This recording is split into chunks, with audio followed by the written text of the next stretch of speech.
Hello guys, good morning para sa ating lahat, sa mga nanonood. I-share ko lang yung ulam ko ngayong umaga na to. Mag DIY ako ng kawayan.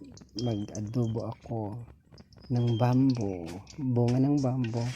Tinatawag nila na davong sa Bisaya. Ayan guys, lagyan ko ng ricado. Mag-isa ako, nagpainit ako ng mantika na golden brown na. Tapos ilagay ko yung bawang, tapos sunod ko yung sibuyas. Ayan guys, salamat sa panonood. Thank you sa mga viewers at followers ko. Yan, halukayin natin guys. Halukay Obi para masarap. Halukay lang Rayka. Okay, yan. Pwede na isunod yung sibuyas. Ayan.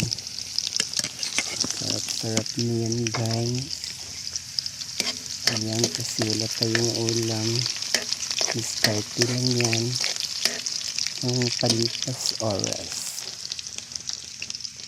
Palipas gutom guys. Ayan, ginilagay ko na yung pritong isda. Hinilagay ko na yun guys. Tapos nilaga ko na yung kawayan o bamboo.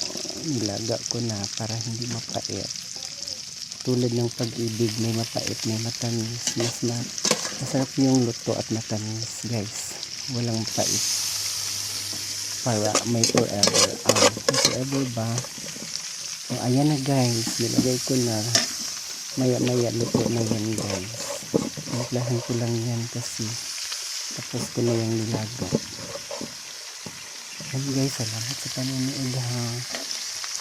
Lagay ko na yung soy pala. Dato pati soy. Lagyan ko ang konti para masarap. Yan, halukayin mo halukayin mo para masarap. Halukay Obi. Okay. Malapit na golden brown na Rayka. Masarap na yan. Lagyan ng soy. Okay, Rayka. Guys, tignan nyo mabuti guys ha. Yan guys. Masarap yan guys pag matikman nyo na. Sigurado sa mga mayayaman hindi yan natikman. Pero pag makatikim kayo ng luto ng mahihirap, sigurado papasigaw kayo ng ang sarap. Ayan